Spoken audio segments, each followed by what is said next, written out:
किसान साथियों नमस्कार, मैं पुनीत सिसोदिया। किसान भाइयों, क्या कहती है नई रिसर्च फसलों में दूध के उपयोग के बारे में आज की इस वीडियो में हम जानेंगे। देखिए, दूध का उपयोग बहुत सारे किसान भाई करते हैं, फसलों पर स्प्रे के रूप में उपयोग करते हैं और फसलों में के स्प्रे के साथ साथ ज़मीन में भी इसका उपयोग बहुत सारे किसान भाई करते हैं। तो क्या ज़मीन में भी इसके कुछ बेनिफिट्स होते हैं, स्प्रे में क्या बेनिफिट्स होते हैं, क्या इसके साइंटिफिक आधार है, वो हम समझेंगे। बिल्कुल साइंटिफिक तरीके से समझने वाले हैं, सारी कन्फ्यूजन आपकी दूर हो जाएगी।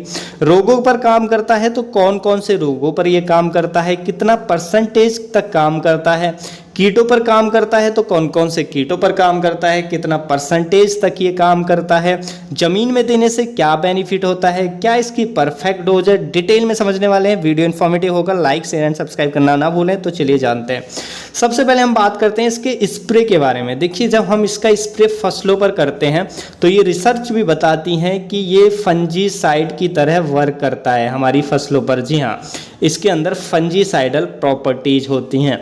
उसके साथ साथ इसके अंदर इंसेक्टिसाइडल प्रॉपर्टीज भी होती हैं। जी हाँ, ये कुछ इंसेक्ट को कंट्रोल करने में भी इफेक्टिव है और उसके साथ साथ ये एज ए टॉनिक की तरह भी काम करता है। जी बिल्कुल, ये टॉनिक की तरह भी हमारी फसलों पर काम करता है।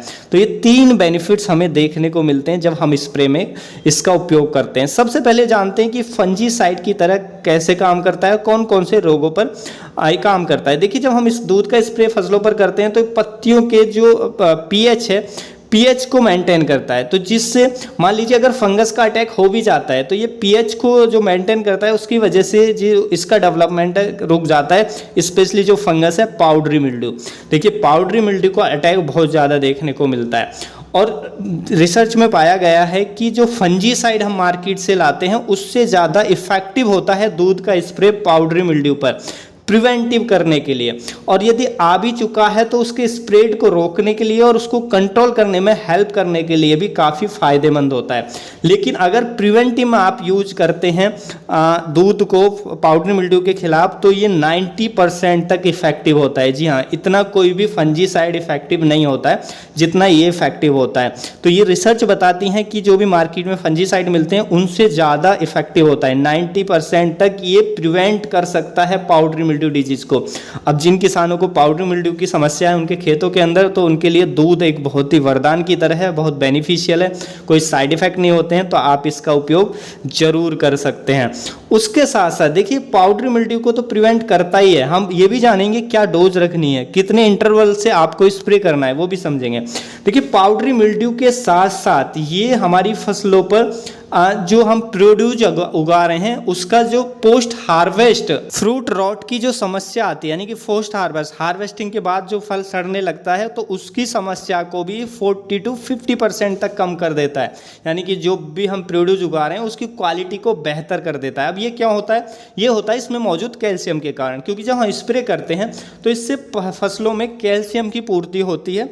कैल्शियम की पूर्ति होने से क्या होता है कि ये जो हमारा प्रोड्यूस हम उगा रहे हैं उसकी क्वालिटी बेहतर होती है, उसमें फ्रूट रॉट की जो फल सड़न की समस्या वो कम होती है।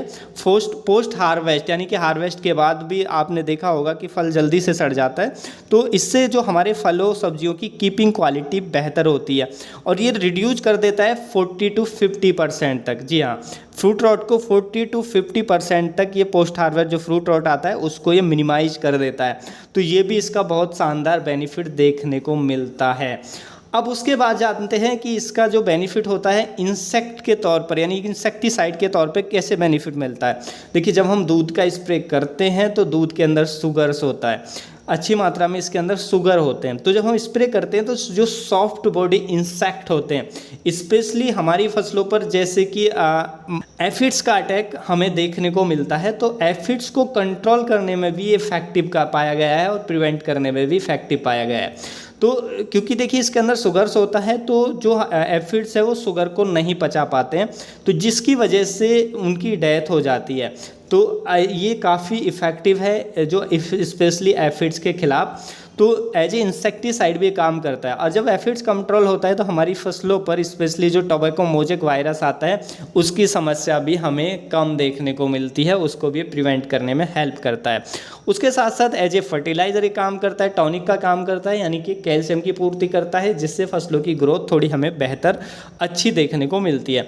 तो ये सब बेनिफिट्स हमें देखने को मिलते हैं जब हम इसका उपयोग स्प्रे के माध्यम से करते हैं। अब जानते हैं, मान लीजिए आप इसको ज़मीन में डाल रहे हैं, बहुत सारे किसान भाई क्या करते हैं इसको ज़मीन में भी देते हैं। अब आप मिट्टी में जब इसको देते हैं तो देखिए इसको डायरेक्ट कोई बेनिफिट नहीं होता है, क्योंकि जो हमारा पौधे की जो जड़ है वो केवल जो हमारे लवण होते हैं उनको ही एब्जॉर्ब कर सकती है, जो हमारे न्यूट्रिएंट्स हैं तो उनको ही एब्जॉर्ब कर सकती है। लेकिन इसके अंदर कोई भी न्यूट्रिएंट्स होते हैं, लेकिन वो जैसे नाइट्रोजन हुआ तो इसके अंदर प्रोटीन फॉर्म में होगा दूध के अंदर, ऐसे और भी तत्व अलग अलग फॉर्म में होते हैं, अमीनो एसिड्स होते हैं वो अलग अलग फॉर्म में होते हैं जिनको रूट्स डायरेक्ट अपने एब्जॉर्ब नहीं कर पाती हैं। तो जब हम दूध को देते हैं तो इससे क्या होता है कि मान लीजिए आप ज़मीन में दे रहे हैं तो उस फसल को तो बेनिफिट नहीं मिलेगा, लेकिन नेक्स्ट फसल को बेनिफिट ज़रूर मिलेगा। क्योंकि देखिए जब हम दूध को ज़मीन में डालते हैं तो ये as a food, as a भोजन की तरह काम करता है, जो हमारे माइक्रोब्स होते हैं, बैक्टीरिया होते हैं, फंगस होती हैं उनको। तो जब हम दूध को ज़मीन में चलाते हैं तो ये बैक्टीरिया फंगस इसको डिकम्पोज करती है और ये इसको खा करके भोजन की तरह जब ये खाती है तो ये दूध डिकम्पोज भी होता है और इसकी जो मल्टीप्लिकेशन है वो बढ़ जाती है। जो भी हमारे बैक्टीरिया हैं, बेनिफिशियल फंगस है, उनकी जो मल्टीप्लिकेशन है वो बढ़ जाती है, वो अच्छी मात्रा में हमें देखने को मिलती है ज़मीन के अंदर। और जो भी हमारा जो प्रोटीन फॉर्म में जैसे नाइट्रोजन है तो नाइट्रोजन को ये वहाँ से ब्रेक कर देती है, उस प्रोटीन फॉर्म को नाइट्रोजन को निकाल के हमारे पौधे को उपलब्ध करा देती है। और भी जो पोषक तत्व हैं उनको उपलब्ध कराने का काम करती है, अवेलेबल फॉर्म में ले आते हैं जो बैक्टीरिया होते हैं। तो इससे नेक्स्ट क्रॉप को हमें ज़रूर बेनिफिट देखने को मिलता है। तो ये इसके बेनिफिट्स होते हैं। अब देखिए हम इसके स्प्रे के बारे में बात करें कि कितने दिन के इंटरवल से स्प्रे करना चाहिए। तो पाउडरी मिल्ड्यू की समस्या है तो आप कोशिश करें कि आप इसको प्रिवेंटिव में ही यूज करें। देखिए इसको यूज करना थोड़ा एक्सपेंसिव हो सकता है, क्योंकि बहुत सारे मैंने वीडियो देखे हैं उनमें डोज बहुत कम बताई जाती है, जैसे आधा लीटर 1 लीटर पर टैंक के हिसाब से। लेकिन अगर आप वाकई में डिजीज़ को प्रिवेंट करना चाहते हैं तो इसकी जो डोज है वो ज़्यादा रखनी होती है। हमें 1 एकड़ के अंदर कम से कम 18 लीटर दूध का उपयोग करना पड़ेगा। जी हाँ, 15 से 18 लीटर दूध का हमें उपयोग करना पड़ेगा 1 एकड़ के अंदर, यानी कि इतना दूध 18 लीटर दूध 200 लीटर पानी में मिलाकर आपको स्प्रे करना पड़ेगा। और आप 10 से लेकर 15 दिन के इंटरवल से इसका स्प्रे ले सकते हैं। तो इससे जो हमारा पाउडरी मिल्ड्यू डिजीज है वो बहुत अच्छे से प्रिवेंट हो जाएगा। हालांकि कितनी भी कम डोज के साथ करना चाहते हैं इससे वो आप कर सकते हैं, लेकिन इससे ज़्यादा डोज आप नहीं रख सकते हैं। बहुत सारे किसान भाई 1 लीटर एक टैंक में डाल के स्प्रे करते हैं, तो वो भी आप कर सकते हैं, उससे भी आपको बेनिफिट मिलेगा। लेकिन एक्चुअल बेनिफिट यदि 90% तक प्रिवेंट करना है तो आपको इतना डालना पड़ेगा, 18 लीटर 200 लीटर पानी में मिला करके आपको 1 एकड़ की फसल के अंदर स्प्रे करना पड़ेगा। तो 90% तक जो डिजीज है वो आपका प्रिवेंट हो जाएगा। 10 से 15 दिन में आपके इंटरवल में आपको ये स्प्रे लेता रहना चाहिए, तो आपको अच्छे रिजल्ट देखने को मिलेंगे। अब देखिए ये जो डोज है आपको थोड़ी एक्सपेंसिव ज़रूर पड़ सकती है, क्योंकि 18 लीटर दूध को यदि हम 50 के RS50 पर लीटर के हिसाब से भी लगाएं तो ये 900 रुपये का होता है, यानी कि 50 रुपये लीटर के हिसाब से भी आपका दूध बिक रहा है। अगर हम एवरेज आइडिया लगाएं तो 18 लीटर का जो प्राइस पड़ेगा 900 रुपये पड़ेगा, यानी कि एक स्प्रे का जो प्राइस है वो आपको 900 रुपये पड़ेगा एकड़ का। तो थोड़ा एक्सपेंसिव ज़रूर पड़ सकता है। तो जो भी जानकारी थी मैंने आपको डिटेल में दे दी। अब आपको उपयोग करना है नहीं करना है वो आपके ऊपर डिपेंड है। उम्मीद है जो जानकारी आपको अच्छी लगी होगी। जानकारी अच्छी लगी तो वीडियो को लाइक, शेयर एंड सब्सक्राइब करना ना भूलें। धन्यवाद।